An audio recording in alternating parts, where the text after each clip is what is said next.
Täreden salam. Emmäňize köp sag bolun. Maýa we Serdar eden çykyşyňyz üçin. Inniki çykyşymy bilen dowam edeliň. Inniki çykyş etjek alymymyz Gaýsy Daşyrov. Doktor Gaýsy Daşyrov 2014-nji ýylda Gaýsy Daşyrov Türkiýanyň Ankara Üniversitetiniň Iqtisadiýet bölümini gutaran. 2016-njy ýylda Tallinn Üniversitetiniň Tallinn Teknologiýa Üniversitetinden finans magistrasını alan 2020-nji ýyly bolsa Tartu Üniversitetinden Iqtisadiýet bölümünden doktoranturasını alan şu wagt Estonia Business School'lu researcher bolup işleýär, senior researcher bolup işleýär. Bugünkü çykyş etjek temasy garny doka bela ýok, korrupsiýa we batylyk arasyndaky baglanşyk. Köp sawal gaýsy şaklymyzy kabul edip çykyş edýäniň üçin floor, thank you. Salam hormatly adamlar. Meni eşitýäňizmi? Eşitýär. Buradan ses ýok, emma gowy. Şu wada gowy. Köp sag bolun. Men çağıraňyz üçin men üçin bu uly bir sürpriz boldy. Men garaşamakdym. Täbi alyp barýan iş yerim azrak heterodoks, ortodoks däl. Köp adamlar teknik bilimlere saglygy köpräk ünsverýär. Ýöne bizim gyrada soft science bolup hyzmat etjek bolýar. Ýaňam dinledim. We doktor Maralyň çykyşyny gyzykly özüm release bilmeýän ýaly duýdum da. Inni men şörden share screen edeň. Slide'my. Şeýle görünýärmi size? Görünýär. Onu. Full screen ede ya full screen mi? Şu an full screen ettim. Emela koy. Temamyň ady garyndoky bela ýok. Bärde bela diýip men korrupsiýany gödüňne tutýan. Garındok bilen hem batlylygy deňdirdik koydum. Ýani korrupsiýa bilen batlylygyň arasyndaky baglanşygy görjek bolat. Meniň adym Gaýsy Daşyrov. Özüm şu wagt Estoniýada işleýär. Ýekije gurrun ýa-ni çep tarapdaky maglumatlara ýamaýdyldy. Ýöne meniň şu wagt şeýle denişem köplenç korrupsiýanyň üstünde sağ tarapda gören kitabım, ol men ýazan PhD tezisim Essays on Firm Level Corruption. Ýagny firmalara degişi korrupsiýalaryň hemmesiniň üstünde ilmi iş ýazdym we öz PhD dissertationymy şonuň üstünde işledim. Eger has köp ilmi işleri näme diýip göresiňiz gelse Google Scholar'dan ene şey dip Gaýsy Daşyrov gözläp, şoň içinde görüp bilersiňiz. Ünsörmen zadyňyz şörde, ene corruptiona degişli, korrupsiýa degişli keywordler hemmesi ýazylan we şu taýdan görüp gyzyklandyrýan soralar meselem birinji artikl ýa belki artiklda görüp özüňize korrupsiýa degişli goşmaçy pikirler edinip bilersiňiz. Bu korrupsiýa diýip kan nyktada köp gepledik. Ýöne korrupsiýa näme? Şoň başda bir aşak bolun. Türkmençe düşündürmege maksatda korrupsiýany. Näme üçin? Men sözlük açyk gördüm. Birincisi ene çep tarapdaky suratda Türkmen diliniň düşündürişi sözlügi 2016-njy ýylda çykan sözlükde korrupsiýa diýen söz hiç ýok. Konstitusiýa bar, konsultasiýa bar, kozmetika bar, ýani şo konjunktura bilen kozmetikaň arasynda korrupsiýa diýen söz bolmaly. Ýöne şol ýatdan çykarylypdyr. Öýtýän ortada enedilim.com-dan gözledim. Ol maňa sözlükde gabat gelýän söz tapylmady diýdi. Ýöne ýene gözledim. İşimiz şo da biziň. Şoň üçin pul berýärler bize. Korrupsiýa garşy hereket etmäkinde Türkmenistanyň kanuny 3-nji maddede bar. Ýani korrupsiýa diýip şonu uzun düşündirýärler. Döwlet gullukçylarynyň wezipe ýetýärliklaryny ýa-da olar bilen bagly mümkinçilikleri peýdalanmak arkaly. Bu özü ýa-da arada durýan adam üstü bilen özü üçin ýa-da üçinji şahslar üçin pul gymmatlyklary gaýry-emlak ýa-da emlak häsiýetli hyzmatlar gaýry-emlaklary görnüşinde peýda almak. Şonuň ýalyda görkezlen adamlara şeýle peýdany beýleki fizik şahslaryň bir kanun bermek arkaly olara bermit bermegi. Şeýle hem ýokarda görkezlen hereketen ýuridik şahslaryň ýa-da olaryň bahslerine edilmegi. Men hiç zat düşünmedim. Men hukuk bilen meşgullanmak. Ýöne men öz bilýän ketitlememi size ýetireň. Gysgaça 4 sözüne barat korrupsiýa näme? Ynanılan zatdan hyýanatçylykly peýdalanmakda. Indi bärde geň soraşy zat näme? Zat bärde güç, ygtyýarlyk, mümkinçilik, emlak. Ünsörmelerimiz şöyle bir da sana analınan güç, ygtyýarlyk, mümkinçilik ya da emlak. Yana bir ünsörmelerimiz olsa korrupsiýa diýen ösmedik ýurtlarda, ösen ýurtlarda, yani dünýä ähli ýurtlarında duş gelse bolýar. Yani bir ýurtda korrupsiýa ýok, bir ýurtda korrupsiýa bar diýip bolanok. Her ýurtda var, ýöne dürlü görnüşlerde bar. Korrupsiýanyň täsirleri näme? Esasy soralan birisi köplençe negativ täsiri bar. Birinci çepde ýam bu köne literatura ulandım täze korrupsiýa edilip täze tema däl. Adam ol döräli bäri korrupsiýa diýen bir tema bar. Ýöne ilmi işleriň açanyna görä adam maşyna hökümet arajatları meselem korrupsiýanyň bar ýurtlaryna pes. Ykdysady galkynyşy meselem öňüne böhret bolýar. Daşary ýurt maýa goýunlarynyň öňüne köplenç böhret bolýar. Ýani daşary ýurtdan gelen adamlar maýa goýunlar pullaryny goýasy gelenok täbi näme diýär? Maýa goýundaky tewekkelçilikleriň sany köpelýär. Ýani risk ýokary bolýar da. Otaň ýene bir zatda ilat tarapyndaky ykdysady deňsizligem döreýär erde korrupsiýa bar bolsa, ýani bir taraba bay bir tarap garyp, ýani baýlaryň proporsiýasy has kiçik bolýar. Otaň ekologi tarapdan, ýani daş döwrüň arsaçylygy, ekologiýa degişi diýanlaryň artmagyna, ýani adamlaryň korrupsiýanyň üstü bilen şo goýulmaly meselem hapalayan bir zat bolsa, daş döwrü korrupsiýa goşulanlygy üçin, şo almaly alman arsalanmanlygy üçin ekologiýanyň hapa bolmagyna getirýär. Otaň hökümet edaralarynyň we guramalarynyň hil. Bärde gurama bolanda institut, ýani oňa soň gelýär, hökümet edaralarynyň işleýişiniň hilem pesolya korrupsiýanyň netijesinde we iň soňky hemmek şä gerek zat Kadiyetin hili ve guramalarda jogapkärçilik we açyçanlyk. Yani hiç zady hökümet edaralaryny açyçan görüp bolanok, sorap bolanok, ya da olaryň goýberen ýalňyşlyklaryna ya da eden zatlar üçin jogapkärçilik sorap bolmaýar da korrupsiýanyň giňden ýaýran ýurtlarynda. Indi korrupsiýa şey dip erwet dip goýdukda hiç zady peýdasy ýok, ekologiýa adam diýany bar, adamlaryň arasyndaky deňsizlik adam diýany bar, köp zady diýany bar. Ýöne näme üçin şeýle erwedem bolsa post-sowet ýurtlarda onuň öňüni almak entegen başardan okda. Näme problema? Şonça da edilýär da dile. Ýöne bärde bilmeli adamy şu kontekst öğrenmeli. Ýene Berlin diýwary ýykyldy 1989-da kommunist blogum gitdi şoň arasynda. Otaň şoň netijesinde dören ýurtda reformalar etip başlady. Yani buna institutları yıkıp täzeden gurdy diýsem bolýar. We şoň esasy netijelerinden biri bir gruppa ýurtlara Ýewropa Birleşiginiň agzasy boldy. Belki gruppa ýurtlar bolsa garaşsyz döwletden arkalaşygyny gurdular. Ýöne käbir ýurtlarda reforma netije bermedi. Yani korrupsiýa degişli reformalar netije bermedi. Buna iki tane sebäp aýtýarlar literaturada. Birinji Çenli naşa merkeziyetçi öňkü rejim mirasy, ýani Sovetdäki rejim Çenli naşa merkeziyetçi, ýani bir adam ya da bir gruppa adam hemme zady ýurdun içinde dolanýarlardy, karar berýärdi. İkinji bolsa önüm we hyzmat üpsünçiligindäki gytlyk. Ýani bir da gytlyk bolsa näme bolýar? Baha tartýar. Ýani bu hem adamlara el ýeterli-de. Adamlar haçanda bir da el ýeterli bolman başlanyň wagty köne hapa yollara girip başlaýarlar. Bu hapa yollar diýenimiz näme bolýar? Korrupsiýanyň dürli görnüşleri, nepotizm. Meselem tanış diýen söz giňden ýaran käbir post-sowet ýurtdan tanış girip ýa-da işiň içine adaty ýollardan çözüp bolanok. Näme üçin? Şol önüm hyzmat belki bir geçşenin gytçylyk töredilýär ýa-da gytçylyk bardy.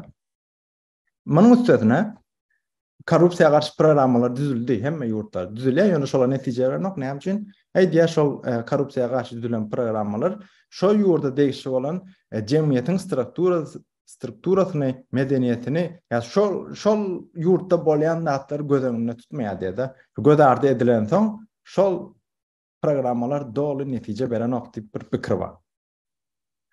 Otaň şular we ýene de bir näçe sebäpler netijesinde bilýän görýän zatlarymız post-sowet ýurtlaryň köpsinde giňden ýaran bir paraxorluk bar. Meselem ýolda gitýän bir polisiýa tutup senden ýok ýere pul soraýar.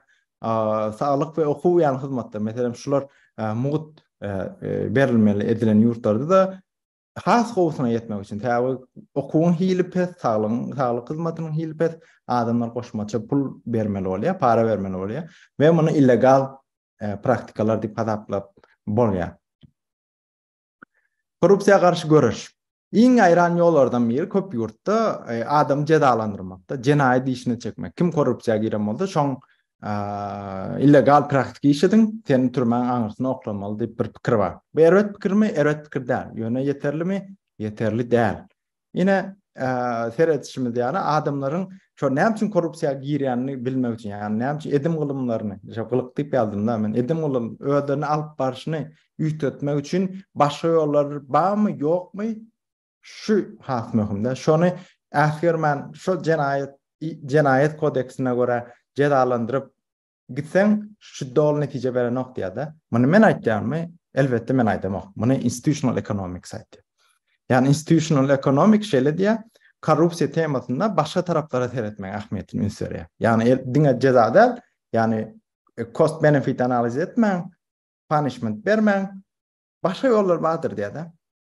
Başga ýollar diýende näme berdi? Adamlaryň gylyk häsiýetinde jemgyýetiň we institutlaryň täsirini ünsürýär. Şurada korrupsiýa bolsa, haçan da şu institutlar, institutlar näme diýeni düşündirjek. 2 sekunddan institutlaryň funksiýalarynyň ýitiren halatynda ýüze çykýan we güýçlenýän zatlarda korrupsiýa diýen zat şu bir bela bolsa, şu haçan da şu ýurtdaky institutlaryň funksiýasy, yani dysfunctional bolsa, işlemese, şonu hajym güýje ýa-da korrupsiýa.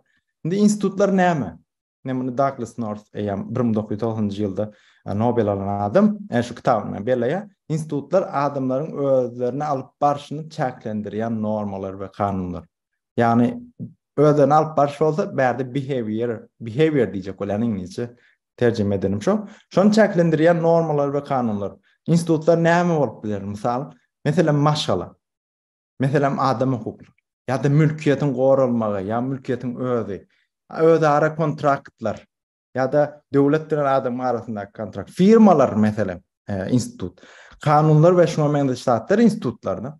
Yani şu institutlar adamlaryň illegal işlere baş goşmagynyň öňüni alýar. Nädip? Adamlaryň özüni alyp barşyna täsir etýär. Meselem maşgalada enatda taň aýtdy, şunu etme diýär.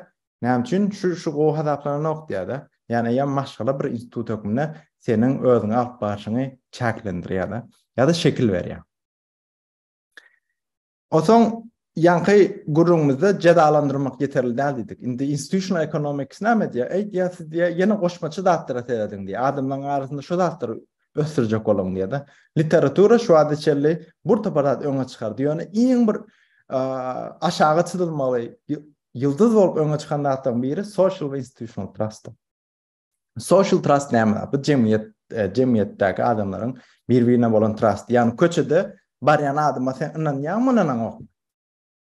Eger şu adam inanýan bolsaň, sen ýurdunda social trust ýokary. Bu näme diýmek? Sen ýolda gören adamyň korrupsiýaga garşy görüş bilermi, görüş bilmezmi? Ýa-da şu korrupsiýaga gatnaşyp bilermi, gatnaşyp bilmezmi? Ýa-da sen haçan da korrupsiýaga garşy görüş biljeňi gözýärse, beýleki adamym sana goşulyp kömek etip bilermi? Diýen sonra diýen social trust. İkinci de institutional trust. Institutional trust adamlaryň guramalara bolan ynamyny görkezýän zatda. Haçan da meselem sen guramalar ya institut diýeli, haýsy bir maliýe ministrini ya da Amerikada şu salgyk töleýän bolsaň, şu salgydyň hakykatdan hem halka izne dolan gelýärmi hyzmat hökmüne. Saglyk hyzmaty, okuw ya da yol ya da beýle kızatdyryp izne dolan gelýärmi? Eger şoňa inanýan bolsaň, institutional trustym ýokary bolýar. Eger şoň dolan gelmejegine inanýan bolsaň, institutional trustyň pesligini alamatlandyrýar. Haçan da adamlarda institutional trust pes bolsa, ýa bu näme işaret etýär? Adamlaryň hökümetiň açyklygyna we jogapkärçiligine bolan ynamsyzlygyna işaret etýär da. Şoň üçin eger adamlar hökümete inanmaýan bolsa, hökümete jogapkärçilik görmeýän bolsa, onda institutional trust eýam şol adamlarda ýok ýa-da ýiten diýmek. Korrupsiýa başga penjeden seretmek, indi şoňa geçdikde cezalandyrmak diýdik, social institutional trust'ın rol diýdik. Ýene bir başga penjere bardy. O näme bir korrupsiya karşı görüşmegi ya da korrupsiyany etadaram collective action problem dik göreldi ya da literatura. Bu näme demek? Bir adamın diye örneğin alt barşı edim kılımı köpçülüğün peydası üçün köpçülük bilen hizmetdaş cooperation edip etmeyeceğine göre şekilleniyor. Sen gowa adam diyelim. Sen gowa adam olacak olsan sen cemiyetin peydası üçün cemiyet bilen cooperation'a girmeli. Şu literaturada şey tesvir ediliyor. Gowa adam. Erwed adam yani antisocial adam. Bu cemiyet bilen gowa adam üçün cooperation'a girmeyen adam. Yani şu perspektifeden seyretsek korrupsiya karşı görüşmek aslında cemiyetin peydası üçün cemiyet bilen cooperation yani hizmetdaşlyk etmekte. Düşündürüp bildim mi? O zaman şu hizmetdaşlyga täsir etdiren näme? İki tane da adamların şahsi öz ýagdaýlary. İkincisi cemiyetin içindeki şu adamlardan düzülen cemiyetin içindeki hal-ahwal ýagdaýlar. Ve muňa iň ulu täsir etdiren köpçülüğün goldawy aktivligi barmy? Şimdi şu wagt Türkçe gep koydum men. Şu wagt cemiyette näme zatda cemiyet aktivleşdirýär? Şoň iň esas soralardan biri bizim barjak yerimizde durmuş şertleri. Yani durmuş şertleri has ýaşy adamlar, yani literaturaň aýtýanady, köpçülüğün aktiv bolmagyna has köp goşunt oşýada. Yani özüň gowy diýen bolsaň, maddi taýdan ve manevi taýdan, maddi taýdan özüň gowy diýen bolsaň, sen köpçülükde, yani cemiyette has aktiv bolan. O zaman ikinci bir zat, sosyoekonomik kynçylyk çeken adamlar şu kanunyň näle bardygyny anynaýsyn. Ýöne şonda şol kanuna laýyk gelmeýän işler, illegal işler etmäge dowam etýär. Yani sosyoekonomik kynçylyklar şol adamy dogry ýoldan uzaklaşdyrýar. Üçüncü, adamlar haçanda özüni adalatsızlygyň gurbany duýsa. Haçanda şöyle bir baý adamlar bar, hedil etip ýörler. Men ýaşaýan ýerimde garyp adamlar bar. Bizimkiler durmuşdan lezzet alyp bilen oklar. Şu görýäňde bir deňsizlik bar, şundan hem özüni adalatsızlygyň gurbany duýsaň, sen hökümetiň etýän korrupsiýa praktikasyna garşy goldaw beresiň gelmeýär. Näme üçin ýa aýtyp geçdik, institutlara önemli pes birim plus, yani amplifier adalatsızlyk bolýar-da. Şu duýan adalatsızlygyň hem sen goldaw berdiren nokta. Gel görüşeli diýse, ýok men görüşek diýär, sen anlamok diýär. İnsanky pikirim halkyň siýasy aktivligi adamyň durmuş şertlerine bagly. Yani durmuş şertlerini gowlaşdyrsaň, adamlar siýasy saýdan aktivleşip başlaýar.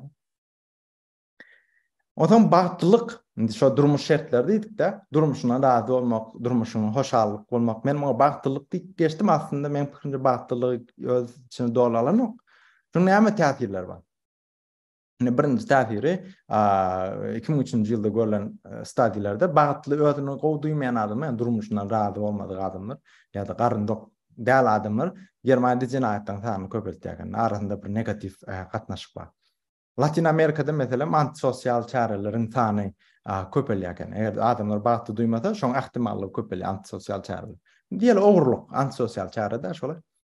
Osaň eger özüň gowy duýan bolsaň, milletin çareler gatnaşma ähtimallygy köpelýär, olaň sany artýar. Milletin çareler şu volontýerlik işlerinde goşmaça. Hiç ýer pul juýan giren ok, ýöne şondan edesiň gelýär. Bu nirden gelýär? Sen özüň gowy duýan bolsaň, şu daktara gatnaşyp başlaýan dedi. Otaň özüni gowy duýan adamlar, yani durmuşundan razı adamlar gan vermäge we haýyr sowap üçin pul vermäge has köp niýetli bolýar. Özüň gowy duýsam, şo gowlugyny paýlasyň gelýär adamlar. Gan berip şolary halas edesiň gelýär. Iň soňkam aýdylmaly zatlardan biri kanunlar bilen uyumlu ýaşaýar. Yani kanunlary idarlap ýaşaýar şol adamlar. Eger durmuşundan lezzet alýan bolsa. Indi sonra gelýär da şeýlere. Eger onda garnyň tok bolsa, keypin kok bolsa, korrupsiýa garşy görüşerim. Şu soragyň şu, has takygy bagtlyk korrupsiýa garşy görüşe hem täsir ýetirip bilermi? Şu soragy bilesim gelýär. Biz researcher bolansaň data metodologiýa bolan ýa-da. Şonu gysgaça üstünden geçirjek. Data näme? Haýsy data bolan ýa? Life in Transition Survey diýip bir survey bar. Yani transition geçiş demek, life durmuş demek, geçişdäki durmuşa değişti bir sorag namaz. Ve Dünya Bankı ve Ýewropanyň dikeldiş ve ösüş banky tarapyndan gurulýar her ýyl. Ve olar eýam 3-nji tolkuny we 34 ýylda şu 2016-njy ýylda 34 ýylda gurulan we 29 sansy öňkü sosialist ýurtlar ve her ýurtdan 1500 san hojalyga gidip %100 interview esasında hojalygyň hal ahwaly, olaryň sosial we ykdysady ýagdaýy, hökümet hyzmatlaryna garşy garaýşy, täjirçilige degişli alyp barýan işleri, durmuş şertleri, olaryň iş ýagdaýlary şo hojalyga degişli näme sora bolsa, belli bir strukturanyň içinde soranam edip adamlara soraýarlar. 1500 hojalyk. Eýam bu yeterlik sample size'da. Men şoň 3-nji tokunyny ulanýar. Ine bu gydykly graf, karta, şo Leeds soranamasyna gatnaşan ýurtlaryň korrupsiýa indeksindäki ballary. Näçe goýup bolsaryň, şo ýurt şonçada korrumpirlenen. Ine CPI diýen şu Corruption Perception Index 2018-nji ýyl tabi study men geçen ýyl publish etdik. Corruption Perception Index Transparency International tarapyndan taýlanýar. Näçe goýup bolsa şonça korrumpirlenen ýurtda şonu bir görkezmekdiginde we zada gatnaşan survey'e gatnaşan ýurtlaryň hataby. Indi biz näme analiz etjek bolýas? Corruption aversion diýen zat. Mundan soň ingliz dilinde bolýar, tekstler ýöne men türkmen dilinde düşündiren, täze tehnika zatda girip gitýär. Corruption aversion, yani korrupsiýa garşylykda. Şunu biz 3 sany sonra, yani soranamadan alınan 3 sany sonra üstüne döretýär da şu variable. Birinçisi näme? Eger de men korrupsiýany görsem, şaýat etsem, men şonu report etmäge özüm borçly bilýän. Birinçi soru şu. İkinci soru, eger men report etmeli bolsam korrupsiýany kadiýetde bir gün geçirmäge hem rady. Şu delil vermek üçin, report etmek üçin. Üçüncüsü bolsa, her kim korrupsiýa garşy uruşda bir tapatlyk görkezip biler. Ýani bu adamlar bilen social trust'dan misal berýär da. Birinci, ikincisi ýam özüň obligation duýan, ikincisi responsible duýan, üçüncüsü bolsa belli adamlara ynamy duýan da. Şunu biz predict etjek bolýar, şunu analiz etjek bolýar. Şu 3 tane komponent bar, şunu biz bir ýere getirmeli. Şunu biz polychoric principal component analiz bilen etýäs we görýän tanlaňyz 0.59, 0.60, 0.53 bular factor loadings. Bu datlara girip oturjakda, şu datlardan gurulýar corruption aversion diýendir. Ýöne Cronbach alfa bilesiň diýilse, olam 0.83 da. 183. O zaman primary independent variable var, olam life satisfaction. Berde ýa-ni soralamyz Likert scale'da, yani 1-den 5'e disagree, agree görnüşünde de, yine şöyle görüşünde, strongly disagree, strongly agree. Primary independent variable berde, ünsöryen adımı, life satisfaction, yani durmuşda alyan keeping, kanaatlyk. Munam 2 soru bilen döretýär. Birincisi hemme zady gözüňde tutanda men durmuşum bilen kanaatly. İkinci soru bolsa hemme zady gözüňde tutanda men finans ýagdaýym bilen kanaatly. Ve şuna cevap veren adamlar 1-den 5'e strongly disagree, strongly agree görnüşünde sonra z-score alıp standardize edilen görnüşte biz koyýar. O zaman soraly adamlar näme zatlar içine aldın, beýlek faktorlar näme diýip soraýardy.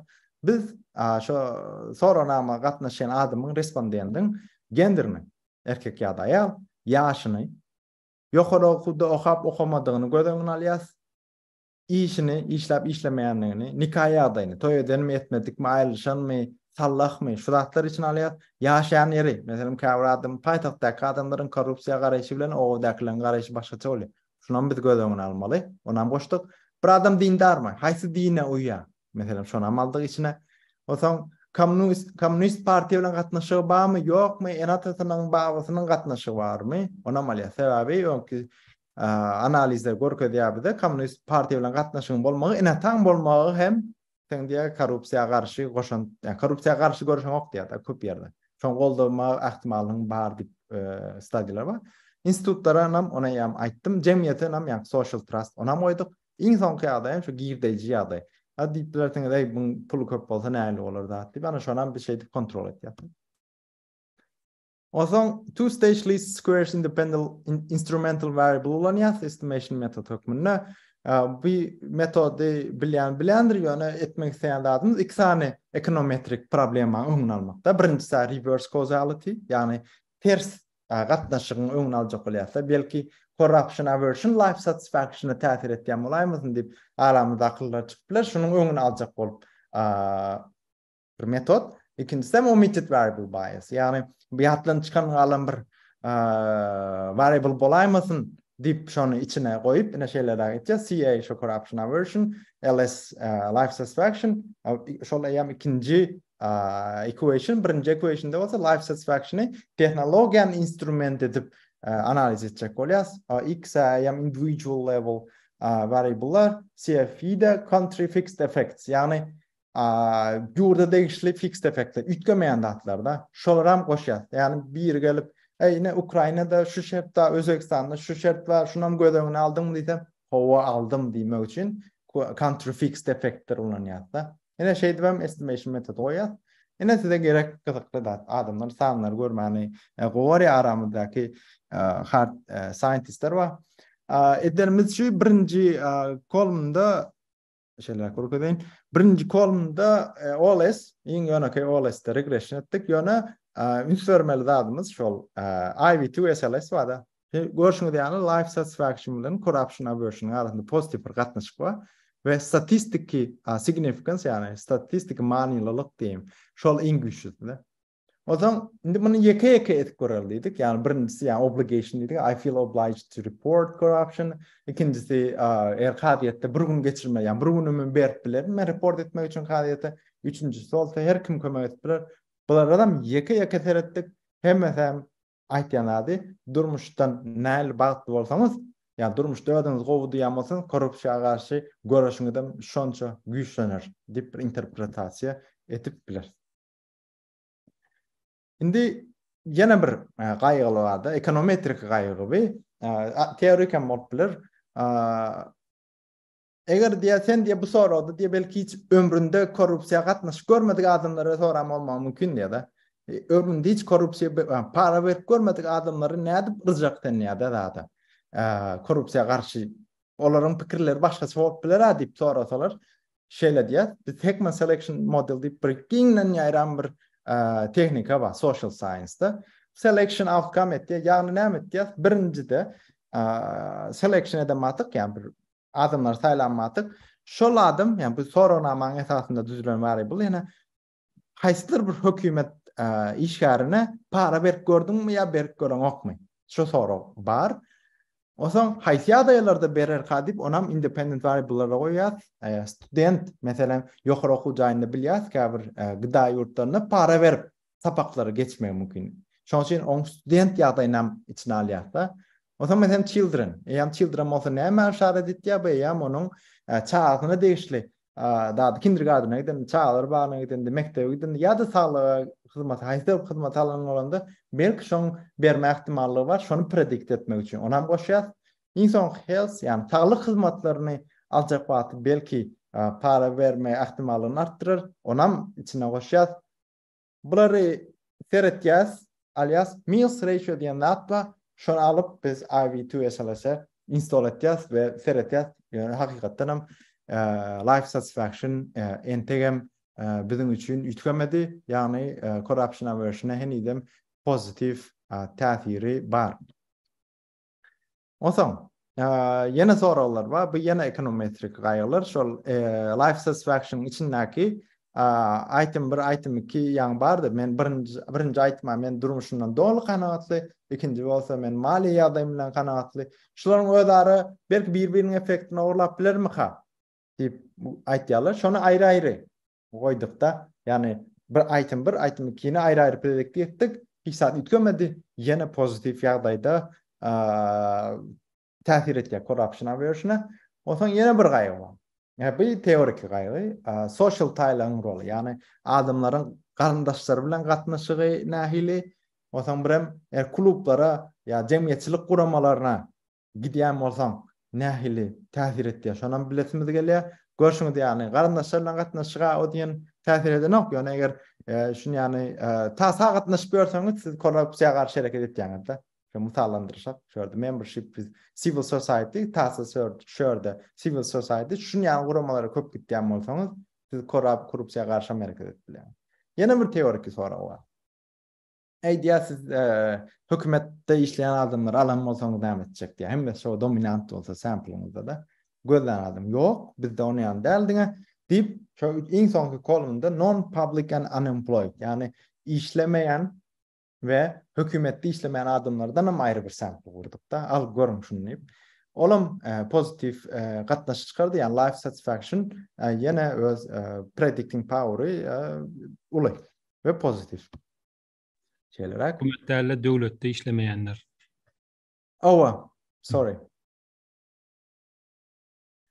O son yine bir soru. Näli täsir etýär bir dahadan life satisfaction ona uğranık arasında gatnaşyk bar. Corruption aversion bilen gatnaşyk bar. Ýöne şunun gatnaşyň güýji non-EU country, EU country bolsa ütgem. Yani Ýewropa Birleşiginiň agdaty ýa-da bolmasyk post-komünist, yani post-komünist ýurtlarda bolsa ütgem de täsiri daýomy. Ýene ünsermelerimiz ekstremlere terepme. Birinciden non-EU country bilen EU country'de Ýewropa Birliği'nin daşyndaky ýurtlarda life satisfaction'ın, yani durmuşdan lezzet almak, olaryň korrupsiýa garşy bolan garaýşyna has ulu predict power wada. Yani Ýewropa ýurtlaryndan yani predict power'da, yani durmuşdan lezzet almak on ýan uly rol oýnanok. Olaryň täbi näme? Olarda türlü reformalar geçildi. Durmuşunda corruption aversion täsir edäjek bir başga faktorlar bar diýip ataplan. Ve haçan da durmuşdan lezzet almayan olsa bu ara tapawut hasym bolýar. Yani bir ýurtda şu corruption aversine täsir etjek bolan şu life satisfaction'ı ur diýip dur da şu grafikalar. Şu taýyn düzet, şu predicting power'ı has ýokary diýen netijem berýär şu graf. Ikinji bolsa, yani institutional trust dedik. Yani institutlara bolan ynam meselesinde görüşüňiz, yani eger institutlara ynam ýok bolsa, yani hökümet guramalaryna, diýeli ministrliklere, prezidente, premier ministre, kadyete, polisiýa, meclise, şulara hiç ynam ýok bolsa, sen tapady ýok. High life satisfaction bol, low satisfaction bol, senin korrupsiýa aversioniň deň.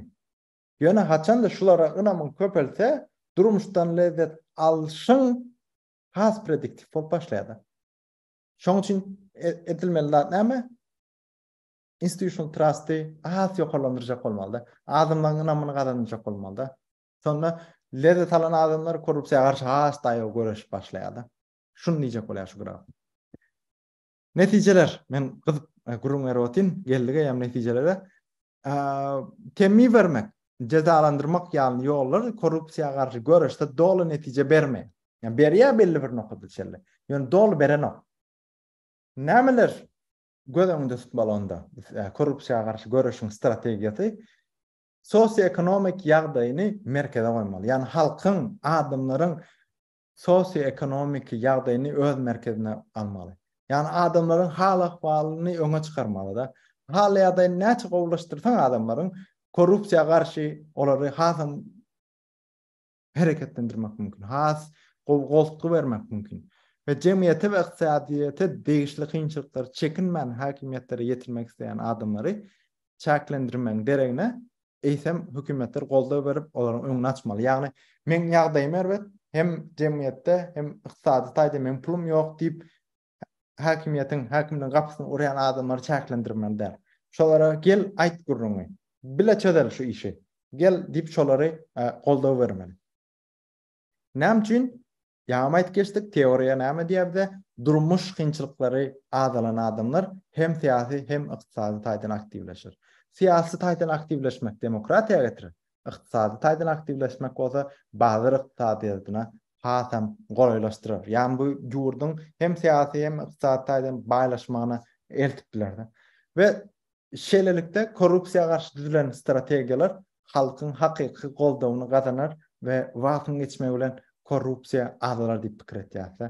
Ýöne iň esasda, men aýtdym, munça bir zat halky gowlaşdyrmalylar. Näçe gowlaşdyrsaňam, iň esasda hakimiýetleriň hakyky siýasy isleýi bolmaly. Yani korrupsiýany ýok etmek için, azaltmak için hakyky siýasy isleýi bolmaly. Eger şo bolmasa men aydınlaryňam köp adamlaryň aýtýan halkara guramalyň aýtýan zatlaram puç bolar.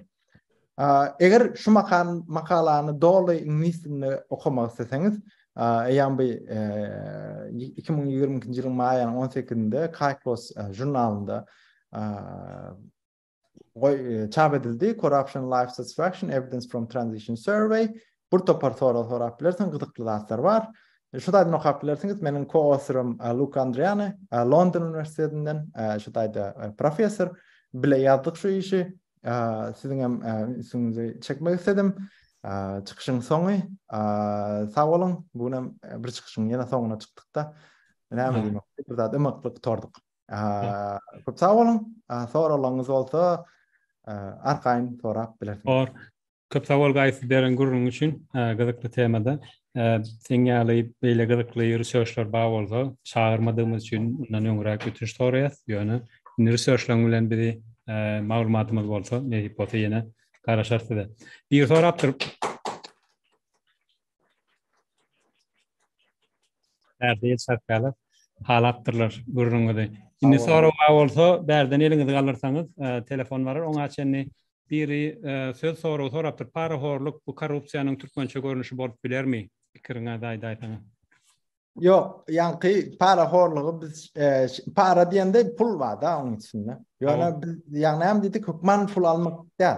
Yani korrupsiyanın tipolojisini eden vatımız bit. Yani şu klasifikasyon etiyse non monetary gatnaşyklaram ölçüneli. Yani pul değişik olmadı tatlarım alış ediliyor. Şoň üçin para horluk dolugyny ölçüne alanok.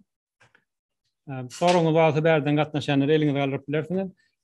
Gelen soru Zoom markaly ýurdun milletiniň mentaliteti ýa-da däp desturlary korrupsiýaga garşy görüşmekde päsgelçilik berip bilermi? Mysal üçin käbir milletler garnaşlyk gatnaşyklar ýakyn bolanyň sebäpli nepotizme has ýaýran bolmagyna getirip bilermi? Hani nepotizm tanşysy bilen. Awa şonuň üstüne eýam meniň bir co-authorum University College London'da analiz etdiler. Görüp bilirsiňiz onu men goýaryn linkde gerek bolsa. Korrupsiýa diýe şu kulturan täsiri barmy? Yani kollektiv görnüşde ýaşaýan medeniýet, kollektivistik and individualistik diýip bölünýär medeniýetler kulturan bölünmeti Hofstede görä. Şonda individualistik society'ler korrupsiýaga garşy has köp garşylyk görkezýär. Bir zatlardan biri arkyndaky düýp mehanizmlerden biri ýa-da soraň içinde geçenler. Adamlaryň öz ara gatnaşygy we maşgalany goramak, garyndaşlary goramak. Yani maşgalany we garyndaşlary goramak üçin tenemme dady bermäge taýin ýa-da öň geçmäge taýin. Şu aslında gowdat, survival için gowdat adam survival için. Ýöne haçanna belli bir hukuky bozýan görnüşe gelse şu gowdat. Şonu düzeltmen. Korrupsiýaga garşy siýasat ýöretmek üçin döwletlere ulanyp boljak taýýar metodikalar barmy? Şo ýa men bir bela geçdim. Näme üçin korrupsiýa erbeden bolsa hiç ýöremetdi-de. Şonu one fits for all diýip mentalitet var. Günnatardan gelsin günnawa tapady ýok. One fits for all diýip goýsalar bolanok şo. Şol ýurdun içindäki dinamikalary bilmeli. Şoňa görä da proposal strategiýany düzüp bermeli şu korrupsiýaga garşy görüşde. Yani bir goşaýyn, yani diýeli Germaniýada ýören antikorrupsiýa, Gruziýadaky ýören antikorrupsiýa strategiýasy Özbekistanda ýören. Şu dinamika tapady. Meňe sorulmady. Life in Transition Survey'ni men başdaky versiýalaryny görüpdim. Şo taýda käbir Orta Aziýa döwletleriniň däki bagtlylyk Ýewropa günwatar Ýewropadaky döwletlerden has ýokary çykypdyr. Soňadan hani näme üçin çykdy ka diýip soň men seredip gördüm bolyn. Olar ýüz-ýüze dällanym telefon arkaly geçiripdirler interwiwlaryny, soralar şo arkaly sorapdyrlar. Men aýtdym hani şol baýa solanur sebäbi bir jaň gelse özüm pikir etdim. Men maňa gelip sen ýurdundan hoşmy, durmuşuňdan problemaň barmy diýse, ýok gülýalak, hemmedat gülýalak diýip jogap berlermi kadiyana, şoň üçin bias çykdymy kadiyan. Soňky life transitionlarda ýani in person ýipdiň, soň telefon aýrylyp in persona geçirilmi? Hani ýüzüde. Men 2 aý mundan odal Dünya Bankyndan şu hem Life in Transition hem Enterprise Survey kurnayan hem Evraziyadan cevapkar birine şu soru. Gen datta men adır ruhsat verseniz şu yani makalada şu grafika üns çekken men şuradan men new share edeyim bir sekund şuradan çıktım. Enizem PDF görünüyordur doğru değil mi? Görünüyor. 5 mındımız var men näçe köp soru artdı sen son çoğu. Ne şu grafikanın ne şu görünüyor mu? Awa görünüyor. Eredin Tacikistan, Kazakhstan, Kırgızstan şu sizin aytýan adınızda. Awa. Şu telefon bilen edenle gowy yerine getirmeseler şunu yani bular outlier dip kabul etýär men. Täze beýleki ýurtlar durdan normal dur arna gatnaşykda. Ýöne dowam edeli. Paro. Bolýar. Stop sharing'e de yani at ulu görünýärlik. Stop sharing. Hadi edilýär ha. Sizin pikirinizçe korrupsiýaga garşy görüşmekde Singapur'un ilkinci premier ministri Lee Kuan Yew ulanan politikasy dogrymy diýer bilýän bolsaňyz politikasyny ben on politikasynyň üstüne işlemedim. Bilemem.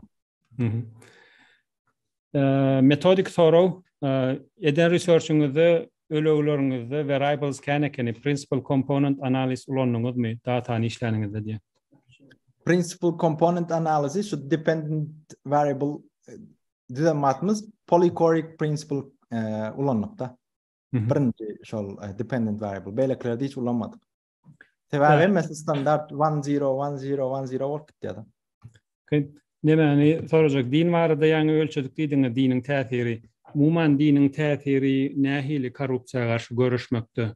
Diniň täsiri negatif. Diniň täsiri hem literatura hem teoriýa hem empirik analizler diniň täsiriniň korrupsiýa elbet täsir etýär. Yani korrupsiýa goşant goşanlygyny aýtýar. Sebäbi diýär diniň içinde şeýle bir hierarkik struktura bar diýär-de. Diýerli zatda Hristiýan dininde ýa-da İslam dininde bir imam ýa-da bir father priest oturýar. Şu näme gatnaşyklar diýär. Şu gatnaşyklaryň arasynda ki zatlar şu korrupsiýadan täsir etýär diýär-de. Bir-birini ırmak üçin etmek üçin ýani korrupsiýanyň aýrmallygy ýani gowy ornaşmagyna şu diniň bir goşandy bar diýär-de. Yani dinarlyk artdykça korrupsiýa da artýar-da edilen göze bolar. Awa şey diýtem bolýar. Empirical analysis mi diýär ýa-ni diýen din bilen 2000-njy ýylda Daniel Treisman. Şoň analiz var. Men paperymda da şonu cite etdim, açyp okap bilersiň. Bu soru sizde. Hudaýa şükür jogap kanagatly hasaplanýarmy ýa-da kanagatly hasaplanýarmy? Bizde adamlaryň ýartyndan gowragy şeýle diýermi diýen. Hudaýa şükür biz azrak ýene dini kontekst ulanýarsa. Başma bir erwetdat geläýmesin, şu elimdäkine alaýmasyn Allah Taala diýip Hudaýa şükür etýärse, zat dälde. Köp isläp dälde elimdäkini ýitirmeýin Hudaýa şükür. Bir sorapdyr İngilizce, how does the concept of lobbying compare to the concept of corruption? Hani lobbying hatam günwatar ekonomikalaryny görlen guramalyň ýa belli bir interes gruplaryň sora edýän lobbyingi hökümete belli bir politika getirjek bolmasy, çykarjak bolmasy peýdadyny görmek üçin bilen corruptionyň arasyndaky tapawut ýa-da çakışýan bir-birine meňdeşlik bar. Ol haýsy ýurtdan atlandyrylýanyna bagly. Lobbying activity mesela men gördüm, şurada jurnalda çykdy. Mecliste barıp lobbying etýänler registrasiýa etmeli. Şonu halk açýarlar. Şu firmanyň başı meclise oň edek geldi. Şoň hasabyny çykaryp goýmaly da lobbying erwetda. Sebäbi bärdak syýasy aktýorlar öz syýasy kampaniýasy üçin pul gerek. O pulam lobbyistler pul berýär, gollaýar. Şolaryň isleginden gödämen almaly. Aslında belli bir gruppanyň intereslerini öňe çykarmak erwetda. Adalatly bir syýasy görüş bolsa, o taýda problema ýok. Ýöne haýsy ýurtda nädip el alynýanlygy möhüm. Ram inni korrupsiýa integrity systems me analysis diýip ulanýan ekenler hani bir research bolany bilemek habaryň barmy ondan ýa näçe trend korrupsiýadan integritäge geçildi ya käbirler biýmada bolýan korrupsiýa sözünden pikirin näli? Onu hakkında gepleş duymadım doğru maysam. O trendin bardığından bilemem ya integrity bir doğruçuluğu işaret etdi. Belki yurttan yurda göre ütgäde. Mesela käbir yurtda diýeli biz aýtýak halal işleýärmi. Yani Ýewropa ýurdunda men birine do you work halal diýip soramen bilemem. Do you work kosher? Soram noktaşy. Halal bolmaýan kosher düşünmek gerek. Bolly bulara lobbyist berýän pul korrupsiýa dämi diýip soraýar. Lobbyist. Lobbyist pul berýän beren okmuş onu analiz etmeli. Käbir lobbyler var, mesela Walmart lokal kampanya Amerikada Arkansas kiçijek bir ştatda yerleşýär, gatkiçenden kiçik ştatda da hani pul bermän olaň işgär köp bolandan lobbying edýärler, artykmaç pul berenoklar ýöne korrupsiýa düşünje türkmen diline nähili hepit berip bolar diýe. Bilmedim ýa-ni berdiňä? Berdim men başda onu YouTube'dan täzeden görüp. Soňky soru, how do the first world countries benefit from funding research of corruption in developing countries? Sebäbi iň esasy sebäbini aýdaymy? Olar pul gazanjak bolýar. Şu first world countrylaryň firmalary investisiýa etjek bolýar. Şuňa ösmetlik ýurtlara ýa-da third world country. Oson şonuň içindäki business environmenty ýani ykdysady iklymy bileti gelýär, ýagdaý nähili. Şonuň üçin şu korrupsiýaga garşy fundingler köpeldip, köpräk ilmi iş edip, köpräk atış etseler, firmalar baramaty has taýlykly bolýarlar. Garanky bir ýere barman, maglumatlar bolup barýarlar. Gaýsy köp sag bol eden çykyşyň üçin. Men çağıranız üçin köp sag bolun. Gatygydykly boldy. Berde bir soru var eken. Sorularınızı o da berin, men görüp bilmersiňiz soň. Men sorum, birinjilikde da köp sag bolsun aýdýan. Şeýle jemgyýet üçin peýdal bir mogulmuşyň işleýäniňe. Ondan soň Türkmenistan raýady şu ýerde oturandan köpsi. Bizim ýurdumyzda da şuňal problemaň bardygyny bilýär. Onu döwlet resmiýetleri teleýaýymlarda da beýan edýärler. Döwlet teleýaýymlarynda. Soň şu arada sen teklip berip gördüň, meselem sebäbi her ýyl aýdýarlar da korrupsiýa bilen görüşýär, eýle beýle. Şoň üçin bir özüň teklip alyp gördüň, ýa teklip berip gördüň, peýda bolar diýip. Ýa-ni netije almaýan bolsa.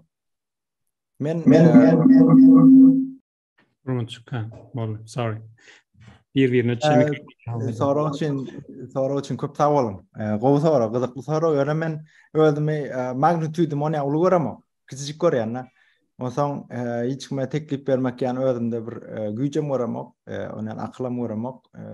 Eger gelip sorulsa elbetde elimdäki tejribeleri paýlaşyryn. Sebäbi näme etdiň diýen soraga men Google Scholar'ma girip ýazan makallalarym akademik halkara jurnallarda çap edilen makallar görse bolýar. Öz gatnaşyklarymdan video ýola çykyp görse bolýar. Näme eger gelip bir sorasa elbetde şunu ýani bir strategiýa bar, korrupsiýaga garşy şonuň bir täzen düşsek, temir öz datlaryň, researcherlaryň ýygnasaň öz gruppaň, komitetiň gurnap gelseň, biz funding edeli, elbetde modam bolýan atlar.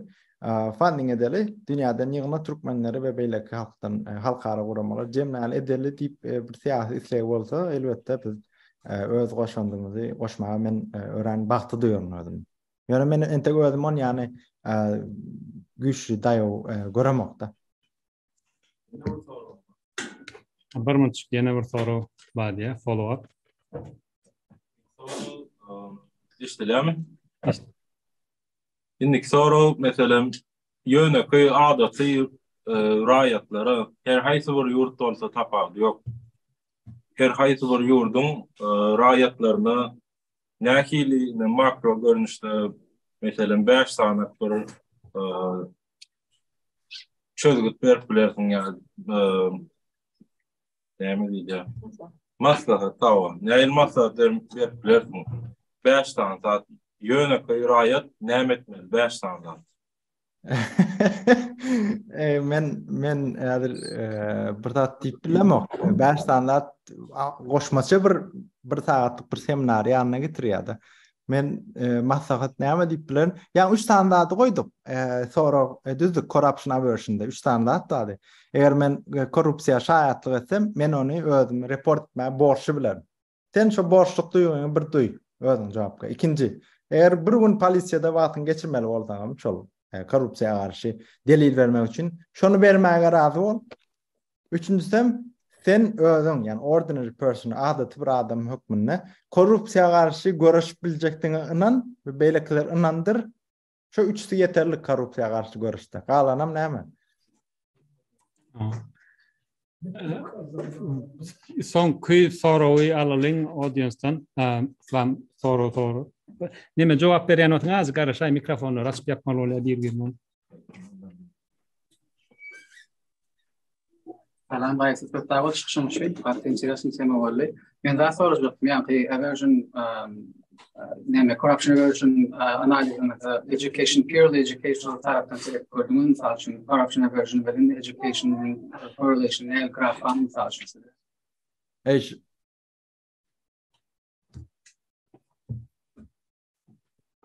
Cevap bersem bolýar? O. Sonra ýaman gowy soru. Men hazır aslında slide açyp bilen ýöne wagtymyz ýok diýdi. Şoň arasynda pozitiv gatnaşyk bar. Ve bardak education hem tertiary education, yani ýokary okulu bolmak. Ýokary okulu bolmak aslında köp zadyň yani aýdylýan adamlar okutmaly ýa. Köp zadyň öňüni açmak mümkin. Ýöne elbetde okuwy nädip berişiň, okuň hili kimiň ber, yani bu faktorlar aýry. Diýeli okulu bolsaň sen korrupsiýa garşy durmagyň ähtimalyň hasy bar. Köp sag bolun soraw üçin. Köp sawal gaýsyz. Gatnaşan üçin beren gyzykly gurrun üçin azajyk uzatdyk. Inniki temamyz gahar we bipolar keteli. Ondan soň korrupsiýa. Biz şoňa dowam edeli. Netip bolsa ýene garaşýar eden ilmi işleriň bilen. Ýa, çok sag bolun.